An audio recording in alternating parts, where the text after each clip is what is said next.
Dans la ville de Sarre, les forces de l'ordre ont saisi 440 bidons de 25 litres et 8 fûts de carburant à Manda 1 dans la sous-préfecture de Balimba. Ces stocks appartenaient à un commerçant qui voulait tirer profit pendant que la ville fait face à une pénurie de carburant. Selon le gouverneur de la province du Moyen-Chari, Ousmane Brahim Djouma, ce dernier a tenté de corrompre les agents avec une somme de 125 000 francs CFA.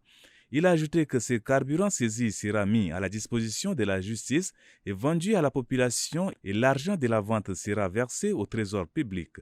Le gouverneur a réitéré que le prix de l'essence ne doit pas dépasser 625 francs CFA en ville et 875 francs CFA dans les villages les plus reculés.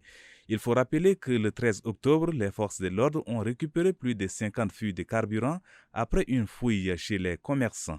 Les contenus saisis ont été vendus au prix normal aux consommateurs. Une nouvelle loi d'amnistie privera les victimes de leurs droits à demander justice et renforcera l'impunité, a déclaré Human Rights Watch le 14 décembre. Adoptée par un Conseil national de transition le 23 novembre 2023, cette loi retire la possibilité d'engager les poursuites à la suite de la violente répression menée par les forces de sécurité lors de la manifestation organisée par la société civile et les partis d'opposition, a estimé cette ONG qui milite pour la défense des droits de l'homme. Cette loi d'amnistie a été adoptée pour protéger les personnes contre des poursuites, envoyant ainsi comme message aux Tchadiens que les auteurs d'abus peuvent commettre des meurtres sans en subir les conséquences, a expliqué Lewis Mudge, directeur de l'Afrique centrale à Human Rights Watch. Le ministre d'État, ministre des Affaires étrangères Mahmat Saleh Anadjif se trouve à Djibolo, en Guinée équatoriale, pour participer à la 5e session extraordinaire de la conférence des chefs d'État et de gouvernement de la Communauté économique des États de l'Afrique centrale. Il a eu à participer à une réunion du Conseil des ministres de la CEAC présidée par Lucas Abanga Chama, ministre de l'intégration africaine de la République de Guinée équatoriale. Les discussions portaient sur la transition politique en République du Gabon et le transfert temporaire du siège de la CEAC à Malabo.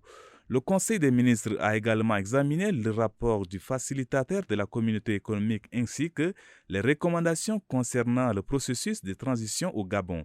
Ces points seront débattus lors de la 5e session extraordinaire de la conférence des chefs d'État et de gouvernement qui se tient en ce jour 15 décembre 2023.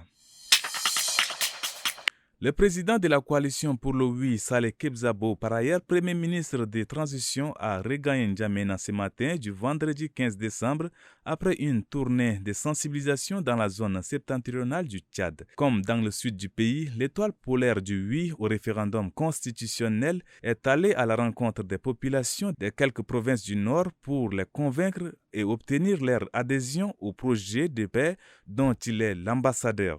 Il regagne donc N'Djamena, fort de l'engagement de ses compatriotes du septentrion, à voter oui au référendum du 17 décembre.